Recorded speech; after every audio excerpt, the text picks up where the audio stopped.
আজকের এই ছোট ক্লাসটি থেকে আপনারা ট্যাগ কোশ্চেনের একটি গুরুত্বপূর্ণ নিয়ম জানতে পারবেন এবং সেই নিয়ম অনুসারে আমি এখানে বেশ কয়েকটি উদাহরণ লিখেছি। এই উদাহরণগুলি ট্যাগ কোশ্চেনটি কি হবে আজকের এই ক্লাসটিতে আপনাদের সাথে ক্রমান্বয়ে শেয়ার করা হবে। তো ফার্স্ট ওয়ান, এখানে আপনারা যে বাক্যটি দেখতে পাচ্ছেন, there is little we can do about it, এটা ট্যাগ কোশ্চেনটি কি হবে। এর পরবর্তী দ্বিতীয় ক্ষেত্রে যেটি দেখতে পাচ্ছেন, হি হার্ডলি বিলিভস মি। এর পরবর্তী তৃতীয় ক্ষেত্রে যে বাক্যটি দেখতে পাচ্ছেন, হি seldom comes here.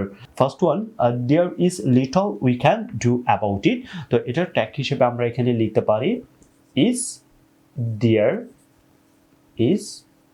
দেয়ার। এর পরবর্তী দ্বিতীয় ক্ষেত্রে যে সেন্টেন্সটি দেখতে পাচ্ছেন, হি হার্ডলি বিলিভস মি, এটার ট্যাগ হিসেবে আমরা লিখতে পারি ডাস হি। এটার ট্যাগ কোশ্চেন আমরা এখানে লিখলাম ডাস হি। এর পরবর্তী হি সেলডম কামস হিয়ার, এটার ট্যাগ কোশ্চেন হিসেবে আমরা এখানে লিখতে পারি কামস, এটার জন্য আমরা এখানে ডাস অ্যাড করব ডাস। এর পরবর্তী হিটা আমরা লিখতে পারি ডাস হি।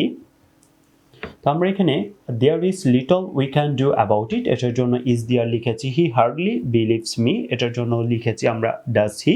এর পরবর্তী হি সেলডম কামস হিয়ার, এটার জন্য আমরা ডাস হি লিখেছি। তো কেন আমরা এখানে নটের শর্ট ফর্ম ব্যবহার করিনি, তো আসলে এখানে আপনারা যে নিয়মটি মনে রাখবেন, তো অবশ্যই আপনারা স্ক্রিনে নিয়মটি দেখতে পাবেন। স্টেটমেন্টে কোনো নেগেটিভ অর্থ প্রকাশ শব্দ যেমন hardly, স্কার্সেলি or seldom, rarely, rare, little, few, never, nothing, neither, no one, none, nobody ইত্যাদি থাকলে পজিটিভ ট্যাগ হয়। তো অবশ্যই আপনারা নিয়মটি বুঝতে পেরেছেন কেন আমি এখানে ইজ ডিয়ার ডাস হি লিখেছি। যেহেতু নিয়মটি অনুসারে যদি সেন্টেন্সের মধ্যে লিটল, হার্ডলি, এর পরবর্তী সেলডম এই শব্দগুলা যদি উল্লেখিত থাকে, এর পরবর্তী আরও বেশ কয়েকটি শব্দ আপনারা অবশ্যই নিয়মটির মধ্যে থেকে জানতে পেরেছেন, এই শব্দগুলি যদি থাকে তাহলে অবশ্যই আপনারা প্রথম সেন্টেন্সটি নেগেটিভে ধরে নেবেন।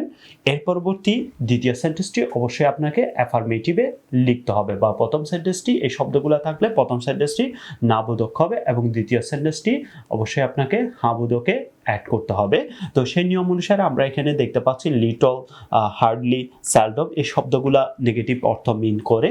তো সেই সুবাদে আমরা দ্বিতীয় সেন্টেন্সটি অ্যাফার্মেটিভ কোয়েশ্চেনে লিখেছি। এটির ক্ষেত্রেও আমরা ডাস হি লিখেছি, এটির ক্ষেত্রেও ডাস হি লিখেছি এবং উপরেও প্রথম সেন্টেন্সও আমরা ইজ দেয়ার লিখেছি। তো আজ পর্যন্তই। To learn more English follow me Facebook and subscribe to YouTube channel. Allah হাফেজ।